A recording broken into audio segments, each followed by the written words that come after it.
There was a stretch a few years back where my scalp itched so bad I was waking myself up at night scratching at my own head. So every night before bed I broke a piece off the aloe plant on my kitchen windowsill and rubbed it straight into my scalp. Some of what happened I expected. One thing I did not, and it took me the best part of a month to work out that I had been doing it wrong the entire time. So I'll give you what changed, then the mistake, and then everything else that plant will do, because most of us only ever ask it for the one job. And there's something on this list a lot of us mixed up in our own kitchens back when the shelves were empty, thinking we were being clever, where the aloe in it is the exact reason it did nothing at all. Number one, the itching stopped, and it stopped fast. Inside a week, my scalp had gone quiet enough that I forgot about it. The flaking took longer, maybe 2.5 weeks, but it went. My hair got easier to comb, and that's the part I actually noticed first, because the comb stopped catching and I stopped seeing hair in the sink every morning. By the end of that winter, my hair looked longer and it looked thicker. My hair did not grow faster, though, not one bit. Hair grows about half an inch a month, on me, on you, on anybody, and no plant on a windowsill changes that number. What the aloe did was stop me losing what I already had. When your hair quits snapping off in the comb, it hangs longer, and it looks fuller at the ends, and your eyes read that as growth. It isn't. It's the same hair, staying on your head, and that is worth a great deal. Now, what I got wrong. Number 2 on this list, and I want you to have it before anything else, the yellow sap. When you cut an aloe leaf across, you get clear jelly in the middle, but right under the green skin there's a thin yellow layer, and it runs out bitter. The jelly is the part you want. The yellow is latex, and latex is what irritates skin. For the first 3 or 4 weeks I was slicing a piece open and putting all of it on my head, yellow and all, and some nights it itched worse than before I started. I nearly gave up on it, because I decided the plant didn't agree with me. It was the yellow. Ask any woman who's kept one of these a long time, and you get the same story. Itching hands, a face that broke out, a scalp that got worse instead of better. Most of them never knew there were two substances in that leaf. Getting it out is easy. Cut your leaf, stand it upright in a cup or lean it in the sink, and let it bleed until the yellow quits running. Then rinse the piece before you scoop. And the first time you use it anywhere, put a little on the inside of your arm and leave it a day, because some people react to aloe itself and you'd rather find that out on your arm. Number 3, strain it or you'll be picking white specks out of your hair all day. Start by cutting a mature leaf, one of the thick outer ones down near the bottom. A young plant with skinny leaves won't give you enough gel to do anything with, and that puts a lot of women off aloe before they've properly started. Fresh gel is stringy and it doesn't want to spread, so almost everybody ends up blending it, and that's right, it turns the slime into something you can pour. But blended gel still carries pulp, and pulp dries on hair as little white flakes that look exactly like the dandruff you were trying to get rid of. Run it through cheesecloth or through a clean stocking, which is what I use because I always have one and I never have cheesecloth. Then put it in a squeeze bottle, the kind with the pointed spout that ketchup comes in. You can part your hair and get it on the scalp instead of on the towel. Now put an oil with it. That's number 4, and it's the one piece of advice I'd give anybody starting out. Aloe is mostly water. On your scalp, water is exactly what you want. On the length of your hair, water on its own dries off and leaves the strands stiff. And if you leave bare aloe sitting in your hair as a leave-in, a lot of women find their hair goes dry and crunchy and starts snapping. Then they decide aloe doesn't work on their hair, and they were half right. It works on the scalp, and on the hair itself it needs something to seal it. A little castor oil, a little olive oil, coconut oil if that agrees with you. Put it on damp hair, never dry hair, and put the oil on after. Do that, and the same plant that was drying your ends starts softening them. Number 5 comes out of the same bowl, getting a comb through hair that does not want a comb. Take out braids or twists after a few weeks, and you've got a matted, tangled situation on your hands. Fresh aloe on it is the best slip you'll get without buying anything. Wet the hair down, work the gel through in sections with your fingers first, then take the comb to it from the ends upward. Women with tight, coily hair will tell you it cuts their detangling time roughly in half, and I believe every one of them. This is also the safest way to use aloe because it goes on and it comes right back out in the wash. Nothing sits on the hair long enough to build up. Number 6, freeze it. How long does fresh gel keep? Not very. A few days in a jar in the refrigerator and then it starts turning and smelling, so don't try to keep it that way. Scoop a whole leaf, blend it, strain it, pour it into an ice cube tray, and freeze it.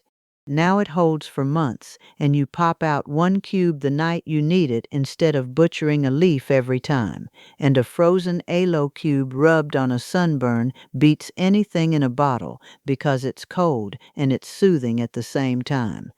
My freezer has had a bag of little green cubes in the door for years, and my grandchildren know exactly what they're for. Number 7. Fill a spray bottle. Thaw a cube or two, water it down, and that's what you reach for between wash days. Aloe brings hair back better than plain water does because it holds the moisture against the strand instead of evaporating off it. Spray it on, then whatever you seal with, then leave it alone. Keep the bottle in the refrigerator and mix up only what you'll get through in a few days, because once it's thawed, it's on the same clock as fresh. Number 8. Stir it into the conditioner you already own. You do not have to go buy the bottle with aloe printed on the label. Take whatever conditioner is in your shower, put a couple of spoonfuls of strained gel into the handful you're about to use, and mix it in your palm, not the whole bottle, because then you've given yourself the same spoilage problem. What you get out of it is slip, and slip is less breakage on wash day, and it costs you nothing you weren't already spending. This is also the gentlest way to try aloe if you're nervous about it, since it goes on and comes straight back off. The men in my family found this next one out before I did. Number 9. Razor bumps. My brother-in-law comes home from the barber, washes his face and the back of his head, puts aloe on, and leaves it a good while before he showers.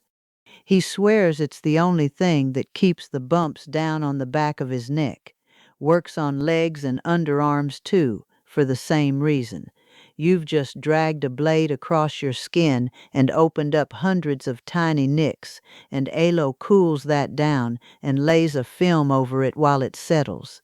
Don't do it with the yellow sap still on, for obvious reasons. Number 10. Lay your edges without buying the tub. Strained aloe gel holds hair down, not the way a hard gel does, so if you want it locked in place all day, this isn't that. But it lays edges soft, it dries without flaking if you strained it properly, and there's no alcohol in it, which is what dries a hairline out over the years. Stiff hold is the other half of that. I have watched women in my family lose their edges to tight styles and hard gel and then go out and buy a serum to grow them back. Use the soft thing on the front of your head. Your hairline is not a place to be winning arguments. Number 11 I only started doing when a box of henna got expensive. Whatever you color with, mix it into aloe instead of water. Those powders on their own pull moisture out of hair and leave it feeling like straw. Mixed into aloe gel, the color takes just the same. It goes on smoother, and your hair comes out of it soft instead of squeaking. Never mix that powder with plain water, aloe, or a cheap conditioner, or plain yogurt. Anything but water. Number 12. Take the sting out of a small burn. Grease splash off a hot pan, the edge of the oven rack, a bit of sun on the back of your neck. Run it under cool water first, dry it, then lay the cold gel on. What it does is take the heat and the sting out and keep the skin from drying tight while it heals. What it isn't for is a real burn. Anything blistering, anything bigger than the palm of your hand, anything on a child, that's not a plant job, and I'm not going to pretend otherwise. And if somebody in your house has a bad sunburn and is genuinely miserable, go and buy the bottle with the numbing agent in it. The store does that job better than my windowsill does. Number 13. Bites, stings, and heat rash. Same plant, different season. Mosquitoes, ants, and whatever it is that comes up under your arms and along your bra line in the middle of summer when the air won't quit being wet. Cold gel straight from the refrigerator, dabbed on, left to dry. It won't cure anything, but it stops you scratching, and with a bite that's most of the battle, because scratching is what turns a bite into a sore. Number 14 has to be done at night or it isn't worth doing, and it's for feet. Cracked heels. Slather the gel on thick, thicker than feels reasonable, then put a pair of socks straight over the top and go to bed. The socks are the whole trick, because without them you wipe it all off in the sheets before you're even asleep. A week of that on my own feet one February did more for them than a jar of foot cream I had paid real money for. Number 15 takes the plant out of the bathroom and into the yard. Dip a cutting before you plant it. Fresh aloe gel works as a rooting agent. Take a piece off a pothos, a coleus, a rose, whatever you're trying to multiply, and stand the cut end in fresh gel for a couple of hours before it goes in the soil. Or push that end straight into a small piece of aloe leaf and plant the whole arrangement. It keeps the cut from rotting while the roots come, and rot is what kills most cuttings people try to take. That little jar of rooting powder at the garden center does the same job, and you already own this. Number 16. Water a plant that's just been repotted and is sulking. You move a plant into a bigger pot, and for a week or two it goes limp and sorry for itself. Stir a spoonful of aloe gel into a good-sized watering can, mix it well, and water it in once. Repeat a few days later if it still looks miserable. Mix it and use it the same day, because blended aloe does not sit. Number 17. Make more plants and quit buying leaves. A healthy aloe throws out babies around its base. They're called pups, and every one of them is a whole new plant for free. Work your fingers down into the soil, find where the pup is attached, and twist it off with a bit of root on it. Let that cut end dry out on the counter for a day or two before it goes in soil, because if you plant it wet, it rots. One plant will keep you and your daughter and two neighbors supplied forever. And if you haven't got one at all yet, the Mexican and Latino groceries sell single leaves, big fat ones, and usually for less than a garden center wants for a little plant in a plastic pot. Buy a leaf and try all of this on it. But know that a leaf will never grow you a plant, whatever you have seen people claim. Stick an aloe leaf in soil, and it sits there full of gel and rots. And yes, I did just have you burying a piece of aloe leaf alongside a cutting a minute ago. That piece is doing a job for the cutting. It is never going to turn into a plant of its own. New aloes come off the pups and nowhere else, so if you want one, go and ask somebody for a pup off theirs. Number 18. Keep it alive in the first place. If yours has gone limp and mushy and pale, it's one of two things, and it's almost never anything else. It isn't getting enough sun, or you're watering it like a fern. This is a desert plant. It wants the brightest window in the house, and if the only window you've got faces north, it will hang on, but it won't thrive. And the watering runs backwards from what people expect. When you water it, soak it right through until it runs out the bottom. Then leave it completely alone until the soil is bone dry, which in winter can be a month. When you're not sure, leave it dry. Terracotta pot, gritty soil, and a snug pot rather than a big roomy one, because a big pot holds wet soil around roots that hate it. And set it somewhere the animals can't reach, because chewing those leaves gives a cat or a dog a bad stomach. Number 19 goes back in the kitchen. A thin coat of aloe on soft fruit buys you a few more days. Strawberries, tomatoes, cut peppers. Take strained gel with the yellow already off it. Loosen it with a little water. Dip them or brush them, let them dry, then put them away. It lays a barely there skin over the fruit that slows down how fast it dries out and how fast the mold takes hold. This one gets oversold, so let me put the ceiling on it. You get a few extra days, and that is where it stops. But if you're the kind of woman who buys strawberries on Saturday and finds them furry on Wednesday, a few days is not nothing. Number 20. Know what you're actually cutting, because this is where people get hurt. There's a plant called agave that looks enough like aloe to fool anybody who has never seen the two together, and it turns up in yards and along roadsides all over the warm parts of this country. The sap in it isn't gel, it's an irritant. It will burn skin and blister it, and people have gotten seriously ill eating it thinking it was aloe. Telling them apart isn't hard once you know. An aloe leaf is plump and soft, it snaps easily, and it's full of clear jelly. An agave leaf is tough and fibrous. You'd need shears to get through it, and there's nothing inside but fiber. And an agave finishes in a hard spike at the tip that'll go through a glove. If you cut into one and no gel comes out, put it down and wash your hands. Two things this plant does not do, no matter what you've heard. Doesn't put collagen in your face. That claim is everywhere right now. Aloe rebuilding collagen. A woman of 70 turning back into a woman of 30. And I want to be careful here because the plant is genuinely good for skin. It holds water against it, and skin holding water looks smoother and the fine lines sit down. That's real, and you can watch it happen in your own mirror, but it works on the surface, and it lasts as long as you keep doing it, and nothing you put on the outside of a face puts collagen back into it. And it doesn't belong in homemade hand sanitizer. That's the one I flagged at the start. Alcohol has to be at least 60% to kill anything, and that is the whole point of the bottle. Every spoonful of aloe you stir in to stop your hands cracking waters that alcohol down, and the batch that feels nicest on your hands is usually the batch that has stopped working entirely. Buy the bottle. Put the aloe on afterward.